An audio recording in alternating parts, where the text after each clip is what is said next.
రాజ్యానికి కుమారవర్మ రాజుగా ఉండేవాడు. కుమారవర్మ తండ్రి కాలం నుండి వీరబాహు ఆ రాజ్యానికి మంత్రిగా ఉండి తన తెలివితో రాజ్యంలో శాంతి భద్రతలు కాపాడుతూ వస్తున్నాడు. వీరబాహు ముసలివాడు కావడంతో కుమారవర్మ మరియు వీరబాహు రాజ్యానికి కొత్త మంత్రిని నిర్మించాలి అనుకుంటారు. కుమారవర్మ కొత్త మంత్రిని నియమించే బాధ్యత బాహుకి అప్పగిస్తాడు. అర్హులైన వ్యక్తిని వెతకడానికి తమ రాజ్యంలో మారువేషంలో తిరుగుతుంటాడు. ఒక ఇంటి ముందు చాలా మంది మనుషులు నిలబడి ఉండడం కనపడుతుంది. అతడు అక్కడికి వెళ్తాడు.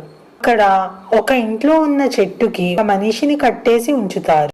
ఆ మనిషిని చెట్టుకు ఎందుకు కట్టేశారో, వీరబాహు సరైన వ్యక్తిని మంత్రిగా ఎలా ఎంచుకుంటాడో చూడడానికి అమ్మ కథ చెప్పు ఛానల్ని సబ్స్క్రైబ్ చేసుకోండి.